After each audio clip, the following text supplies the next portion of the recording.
Hello and welcome to another Dark Tide video. Today I'll be showing you a heavy eviscerator build for Havoc. Usually this is good for the Blight spreads, but it's not in this rotation this time. But it's very helpful when it is in the rotation. So I chose the heavy eviscerator. Obviously I dumped Shredder because you're not going to use the alt fire on this weapon, I think ever. You're mostly going to use light attacks and heavy attacks, and the heavy attacks already do very good damage. For the perks, I chose Flak and Maniac because this is the crowd control weapon. Wrath for cleave and Shred for critical. This is a critical build. A crit build, I mean. For the bolt gun, this is for your bosses and carapace enemies. I dumped Collateral because this already has great stagger.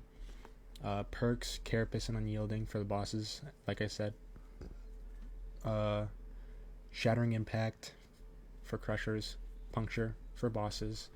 Just a really good build for if you need extra firepower or DPS.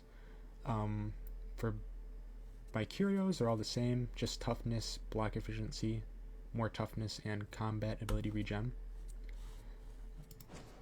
And for talents, I chose Anointed in Blood, more damage, Disdain for your Eviscerator, enemies within, enemies without, because for toughness damage reduction and replenishment, Blood Redemption for more toughness, more toughness. Just basically copy all this. Duelist is a really good one. It's like an always on precision blessing, so I highly recommend taking that. And Purge the Unclean because it gives you more boss damage and crowd control. Now I chose Blades of Faith because, if I can show you here, the ball gun has a long pullout, so there'll be shooters coming at you and you'd want to be able to kill as fast as possible. So if you put out, it instantly pulls it out for you. So you can immediately, it takes a little bit of practice, but it's very useful. If you don't want to use Blades of Faith, you can always go for Immolation Grenade. I think that one's helpful. Or, Stun Storm. I think this is the weakest option, but Blades of Faith for the swap speed. Until Death, obviously. Holy Revenant, also obviously. These two just give you survivability that the Zealot, is known for. Against all odds for more cleave and damage. Shield of Contempt for more damage reduction. Obviously this is just when you have to grab in order to grab the Beacon of Purity, which is really helpful for, as I said, Havoc. Good balance, just damage reduction for free at all times. More damage against elite enemies, that's always nice. Chorus with Holy Cause, it's just kind of standard unless you're doing like Thunderhammer where you go Fury of the Faithful.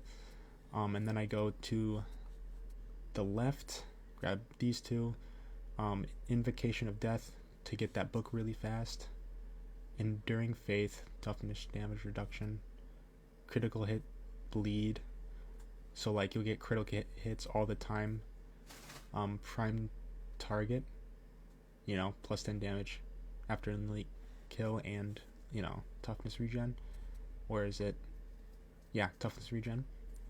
Blazing Piety, I think it's called, because more critical chance. Allies and coherency, this is a buff to your allies. I think it's nice. And critical hit chance increase. So you always do critical hits, basically. That on top of the blessing on the Eviscerator. Triggering this, it replenishes 50% toughness, which is really nice. And also, you get like toughness damage reduction, so you're very tanky with this build. You're meant to be up close and personal. And you get crits basically all the time. and you can deal with basically anything in the game. Thank you for watching.